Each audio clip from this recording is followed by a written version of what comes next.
my definite chief objective in support of life. There is a thinking stuff, a formless substance, a technology of the universe functioning through the design geometries of all existence, from which all things are made, and which, in its original state, permeates, penetrates, and fills the interspaces of universe. A thought in this substance produces the thing that is imaged by the thought. By forming things in thought, and by impressing the thought upon formless substance, I cause the things I think about to be created and deliver me via the ordinary functioning of universe. To this end, I exceed the limits of the narrow scarcity-based disintegrating zero-sum game competitive mind, and in its place exercise the continually expanding all-encompassing integrating creative mind, because the technology of the universe recognizes only an intelligence which is continually expanding all-encompassing integrating and creative. Placing myself in full and complete harmony with this formless substance of existence, I express my gratitude. I am grateful for the gift of life and all the wondrous abundance all around me, and everywhere I look, in support of life, bestowed upon me, my precious loved ones, and all others aboard this spaceship planet Earth by the pure love forever emanating from the all-encompassing creating intelligence of universe. I unify my mind through this, my deep and sincere thankfulness, with that of the mind of the all-encompassing existence, so that my thoughts are even now at this moment being received by the formless. My connection with this technology of the universe remains continuous, unbroken, and strong as I unite and sync my interests with that of the all-encompassing existent whose intent and purpose is more life for all and less to none. Therefore, I now form in my thoughts the clear and definite mental image of the things I strongly intend to have, to do, and become, and I firmly hold this mental image in my mind's eye, being truly, deeply, and ecstatically joyful and grateful that the all-encompassing existent is now sending it to me, and that I am now receiving it. Henceforth I shall spend my leisure hours contemplating this mental image with sincere gratitude blended in my unwavering faith that this reality is mine. I comprehend that this is the process through which my thought impression is imprinted upon formless substance, and the minds of all of whom I come in contact, thereby setting in motion the creative forces of the universe on my behalf. I further understand that this creative energy works through the established channels of natural growth, trade, business, commerce, industry, and the social order, as well as the scientifically comprehensible functioning of universe, but fully focused upon delivering me my desired intent. I am active, and my activities consist solely of more than filling my present place, all the while keeping in mind my intent and purpose to get rich through the realization of my mental image. Every day, I do all that can be done that day in the most efficient and successful manner of which I am able. I gladly give to everyone I do business with a use value that exceeds the cash value I receive from them in return, ensuring that each of my transactions make for more life for all and less to none. I hold this advancing thought firmly in my mind so that the impression of increase is communicated to all with whom I come in contact.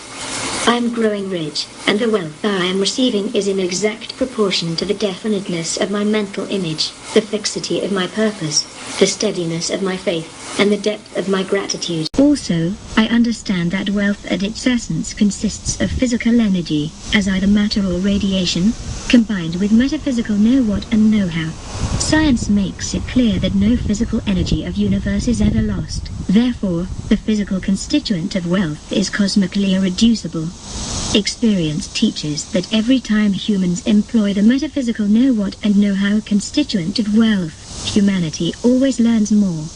Experience can only increase, and therefore, the metaphysical component of wealth can only increase, and thus, totally integrated wealth itself can only increase. Therefore, wealth in context of universe is the already accumulated and now existent organized human capability and know-how to employ the fixed, inanimate, planetary assets and omnicosmically operative and only celestially emanating natural energy income so as to predictably cope with the ever-increasing forward days of all human lives by providing for their protection, comfort, and nurturing, and for the accommodation of the ongoing development by humans of their as yet untapped store of intellectual and aesthetic faculties, while continually eliminating restraints and increasing the range and depth of their information accumulating experience. And so, I choose my mental image to be based upon the design science solutions of our Buckminster Fuller and all such solutions consistent with his inventions, his written works, and discoveries, because I know that these design science solutions are in harmony with the technology of the universe and therefore fulfill all I have stated above. Further, knowing the creative forces of universe work through the established channels of natural growth,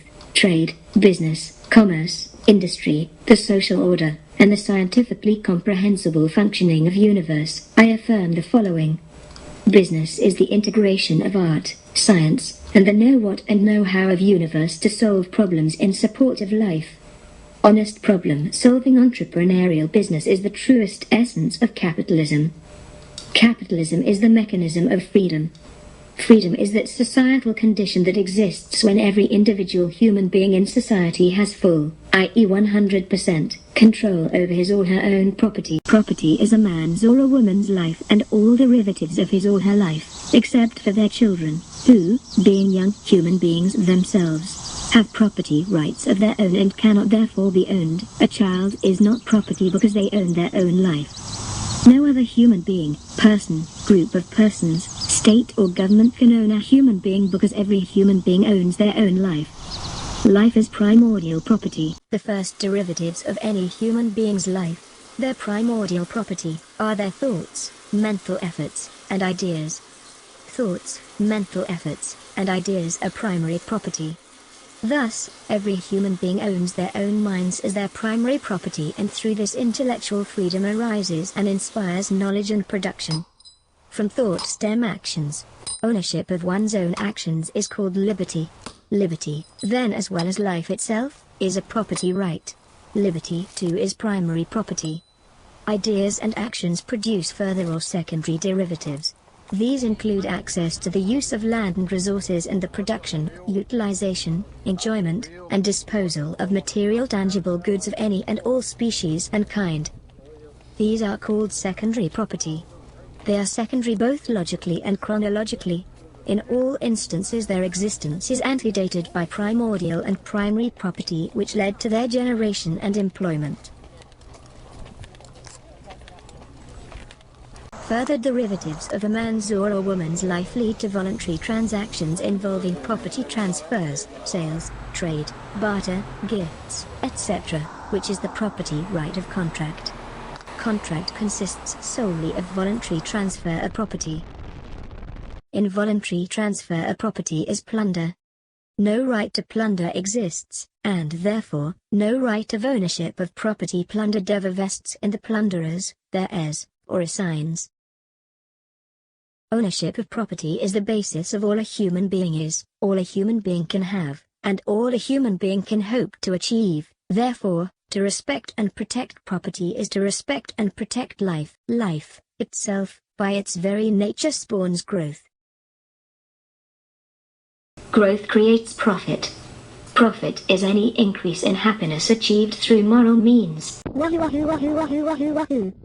Moral means are solely those means consistent with the fundamental universal supreme law, or FUSL, for short. Fundamental universal supreme law, FUSL. FUSL 1. No person, group of persons, state or government, shall initiate force, threat of force, or fraud against any individual human being self, property, or contract. FUSL 2. Force may be morally and lawfully used only in self-defense against those who violate FUSL 1. FUSL 3. No exceptions shall ever exist to FUSL 1 and FUSL 2. Mindful then of all the above, I come to the conclusion that increasing happiness through the production and creation of life-supporting property for the benefit of myself and others is the supreme moral good and purpose of my life.